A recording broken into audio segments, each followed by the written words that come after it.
Bapa ayah Fir'aun. Kamu, ayah kamu siapa? Tu orang kaya. Ayah kamu siapa? Tu orang ada kuasa. Musa. Ayah kamu siapa? Fir'aun. Fir'aun. Ayah Musa alaihissalam. Mak dia pula Asyah. Sebab dia budak yang dihanyutkan dalam boks kayu di sungai Nil. Dan Asyah lama merindukan seorang anak. Hidup dia selesa. Hidup dalam istana, tak pernah susah. Ayah Raja Fir'aun, bunda pula perempuan yang baik. Tapi Allah ingin supaya dia jangan bergantung kepada manusia.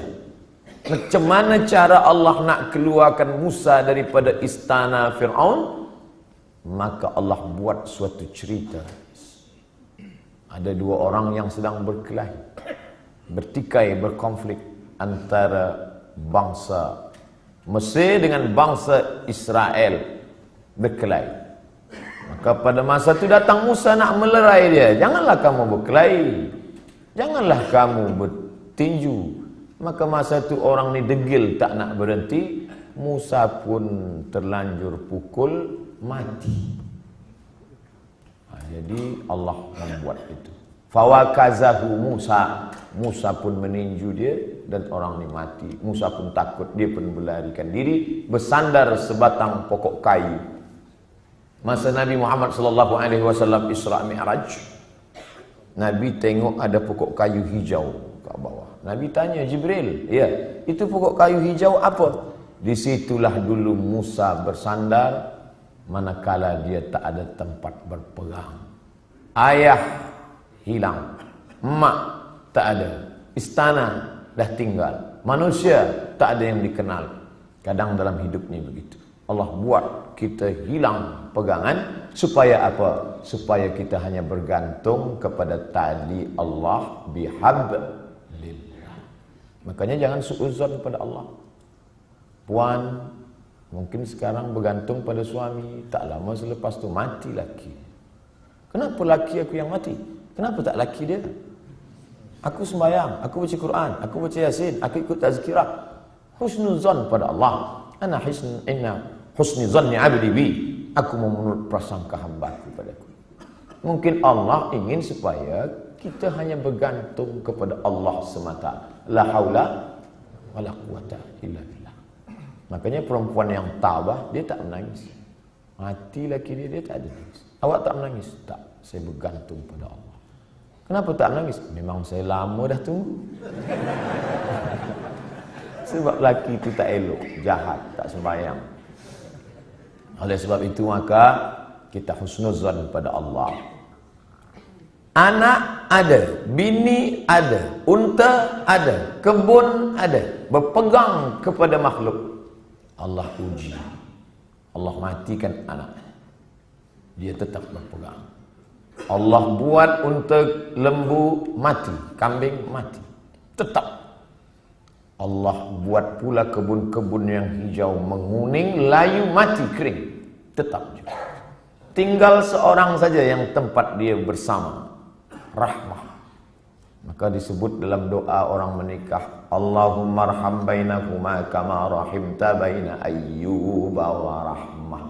Ya Allah, buatlah mereka berdua berkasih sayang sebagaimana berkasih sayangnya Ayyub dan Siti Rahmah. Rahmah setia. Harta tak ada, anak mati, kambing mati, tanaman kering, tetap cinta kepada Ayyub. Sampai masa ujian, di bawah ujian, jatuh serendah-rendahnya dari kaya raya, hilang semuanya, datang penyakit kulit, berulat daging, tetap juga. Namun meminta kepada Allah tidak, malu dia. Ayub tak ada minta pada Allah, ya Allah, dulu aku elok, rezeki banyak, ini kenapa anak mati, tanaman mati, kering, onta mati, datang pula penyakit kulit, salah aku apa? Tak ada. Ayub marah kepada Allah. Sampai akhirnya Rahmah tak tahan. Apa kata isteri Ayub? Berdoalah pada Allah, Ayub. Mengadulah pada Allah. Apa kata Ayub? Rabbi anni massani ad-dur wa anta arhamur rahimin. Rabbi, ya Allah, anni, sesungguhnya aku, massaniyad dur, terkena penyakit, wa anta arhamur rahimin, engkau maha sayang di antara yang penyayang. Tak ada dia mengadu, dia tak ada minta, dia hanya bercakap saja, ya Allah, aku kena penyakit. Tak ada dia minta, ya Allah sehatkanlah aku dah tak tahan lagi dah. Dia hanya berkata, aku kena penyakit dan engkau maha sayang di antara yang sayang. Maka saat itu apa kata Allah? Urkut birijlika, tumit engkau pijakkan ke tanah, keluarlah air memancar, mughtasalum baridun, air yang sejuk, dia mandi sehat walafiat, dibalikkan Allah lagi semua yang hilang. Bersandar, berpegang kepada Allah. Tak ada jalan lain. Hablum minallah. Faqsusil qasasah, ceritakan kisah-kisah itu hai Muhammad sallallahu alaihi wasallam. Ceritakan kisah-kisah itu wahai Abdul Somad, supaya apa? La'allahum yatafakkarun, supaya manusia ni berfikir, jangan dia sangka dia saja yang diuji Allah, bahawa nabi-nabi dulu pun ujian hidupnya luar biasa. Mereka luar biasa. Kalau Ustaz Abdul Somad biasa di luar. Di Sumatera, di Kalimantan, di Sulawesi, di Papua, saya bagi tazkirah di luar. Orang dalam masjid, saya di luar. Di Padang, di Malaysia, alhamdulillah di dalam. Berpegang kepada Allah Subhanahu wa taala. Datang risau susah hati. Kemana risau hati nak dialamatkan? Ambil air sembahyang, menghadap kepada Allah, angkat dua tangan, Allahu Akbar. Kadang ada orang ini, dia nampak kita tenang, macam tak ada masalah dalam hidup, tapi dia tak sembahyang, dia tak baca Quran, dia tak berzikir. Kenapa dia tenang? Rupa dadah. Patutlah tenang. Nak gila dah. Tidak ada jalan lain. Sebenarnya orang yang minum khamar tu yang nak dia cari apa? Ketenangan.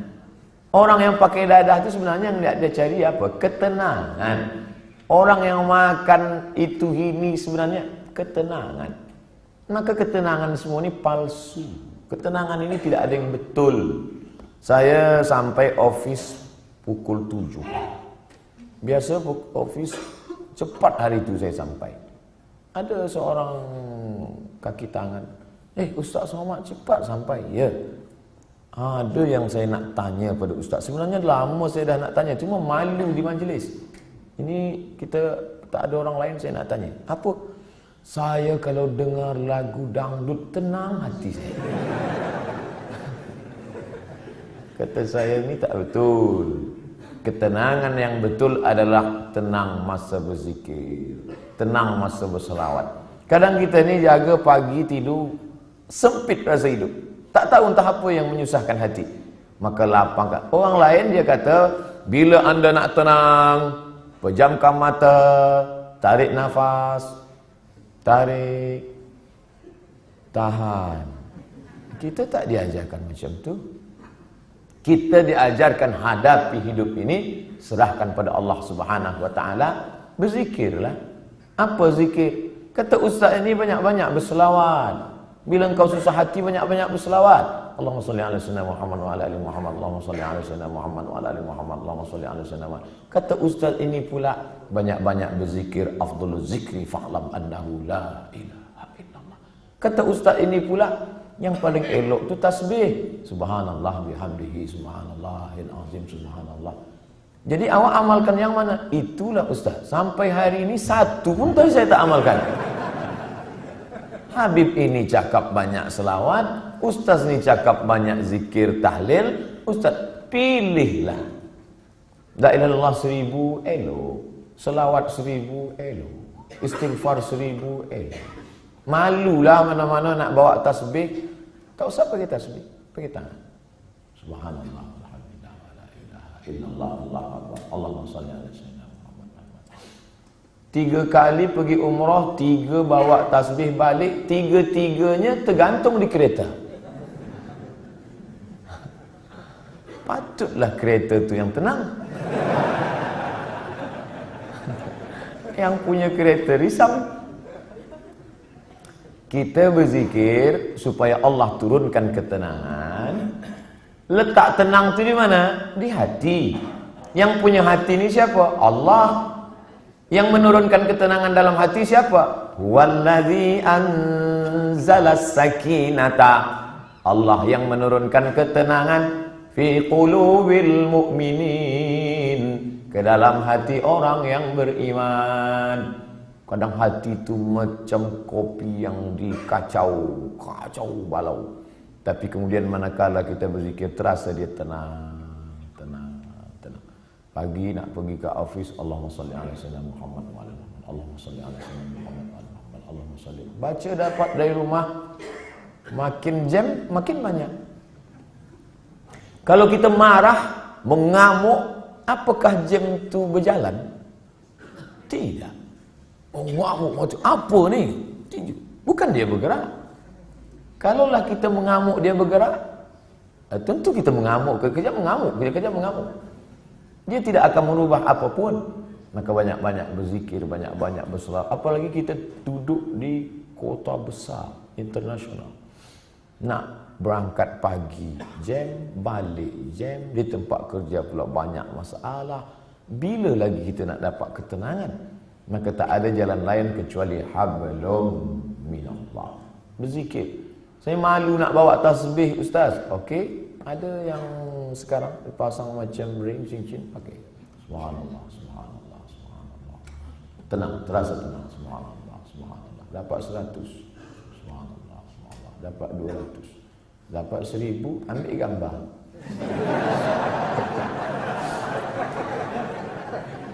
Langsung upload. Alhamdulillah dah 1000 pagi ni. Bukan itu. Kita ni beramal bukan nak tunjuk pada orang. Kita beramal untuk kita dengan Allah. Itulah yang disebut dengan hablum minallah. Merasa sunyi di tengah keramaian. Ini ramai, banyak orang, tapi kita merasa sunyi sebab kita berdua sahaja dengan Allah. Manakala kita sendiri, sunyi. Dalam kereta sunyi, tak ada orang, tapi kita pun merasa ramai. Saya Ustaz, walaupun saya balik dari office sendiri, seorang saja, tapi saya merasa ramai. Dengan siapa? Ada Michael Jackson, ada Bryan Adams. Bukan dengan dia, tapi kita bersama dengan Allah. Hablum minallah. Kira-kira orang-orang soleh itu apakah tak ada takut dalam hatinya? Sahabat-sahabat Nabi itu apakah tak ada risau dalam hati dia? Abu Bakar Siddiq bukan tangguh, dekat dengan Nabi SAW, berdua. Orang pertama masuk Islam lelaki Abu Bakar, perempuan Khadijah, budak kecil Sayyidina Ali, hamba sahaya. Ini orang paling dekat dengan Nabi. Tapi manakala dia berada di Jabal Thur dan dia tengok kaki orang kafir Quraisy, sikit lagi nak tangkap dia. Kaki dah nampak.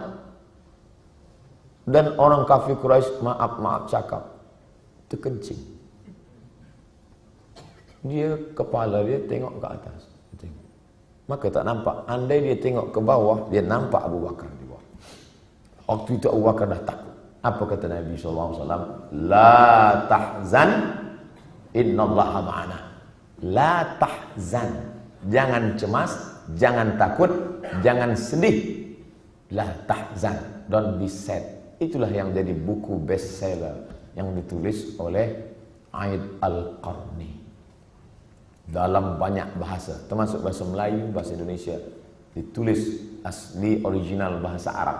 Jangan takut wahai Abu Bakar. Apa pelajaran yang dapat kita ambil daripada perjalanan Rasulullah SAW ini? Bahwa orang selevel Abu Bakar pun yang dijamin masuk surga, tetap dalam hatinya ada rasa takut, ada rasa cemas, ada rasa sedih, ada susah hati. Jadi kalau ada orang, aku selepas banyak berzikir ni memang tak ada takut lah. Awak tak usahlah dusta. Abu Bakar pun takut, apalagi awak abu-abu. Ustaz Somad ada rasa takut? Ada. Kenapa kita hilangkan itu dengan banyak berzikir? Mengusir, menghalau dia dari hati kita. Inilah yang disebut dengan hablum minallah. Innallaha ma'ana. Abu Bakar jangan takut. Idhuma fil ghari. Huma, mereka berdua. Idhuma fil ghari, ketika mereka berdua berada di dalam gua. Idh yaqulu li sahibihi, ketika ia berkata kepada sahabatnya, la tahzan, jangan takut, jangan khawatir, jangan cemas, jangan ngeri. Innallaha ma'ana, Allah bersama dengan kita. Itu juga yang terjadi pada Musa alaihissalam. Ketika Fir'aun mengejar dari belakang, di hadapan mereka laut merah. Maju ke hadapan, mati tenggelam laut merah. Balik ke belakang, akan ditangkap oleh Fir'aun beserta bala tenteranya. Kemana nak pergi? Apa kata orang Bani Israel? Inna lamudrakun. Musa, sekali ini kita memang mati Musa. Tengok dia ke belakang. Tengok belakang Musa. Itu Fir'aun dah nak tangkap kita. Di hadapan kita pula laut merah. Inna lamudrakun. Kita akan ditangkap. Apa kata Musa? Kalla. Tidak. Inna ma'iya Rabbi, bersamaku ada Allah. Beza jawaban Musa dengan Muhammad sallallahu alaihi wasallam. Coba kita tengok bunyi. Kalau Muhammad sallallahu alaihi wasallam, innallaha ma'ana, Allah bersama kita. Kita ramai. Kalau Musa ada, inna ma'iya Rabbi, bersamaku, aku saja, kamu tidak. Kenapa beza cakap Musa dengan cakap Muhammad sallallahu alaihi wasallam? Kerana sahabat Musa berbeza dengan sahabat Muhammad. Sahabat Muhammad ketakutan. Orang yang ketakutan, kita bagi dia semangat. Jangan takut, Allah bersama kita. Sedangkan sahabat Musa, mereka menakut-nakutkan saja. Musa, nampaknya tertangkaplah kita ni. Kira-kira sahabat Tuhan selama ni sahabat Musa ke sahabat Muhammad? Bila kawan kita itu ketakutan, pakai jawaban Muhammad SAW. Aku ni takut Ustaz. Macam mana nanti bila aku ditangkap, dibunuh? Kal, la tahzan, jangan takut. Innallaha ma'ana, Allah bersama kita. Tapi bila ada yang takut-takutkan saya, Ustaz, nanti Ustaz akan ditangkap, Ustaz akan dibunuh, Ustaz akan diculik, kalla, sekali-kali tidak. Inna ma'iya Rabbi sayahdin, bersamaku ada Allah, bersama kamu tidak ada. Kadang-kadang kawan kita ni macam-macam. Ada kawan Muhammad, ada kawan Musa, ada kawan Fir'aun. Makanya kita tengoklah nanti di hadapan. Bila dia, kita tahu dari bunyi cakap dia. Kalau dia takut, engkau lah yang dikatakan Ustaz semalam. Nampak-nampaknya engkau ni kawan Fir'aun.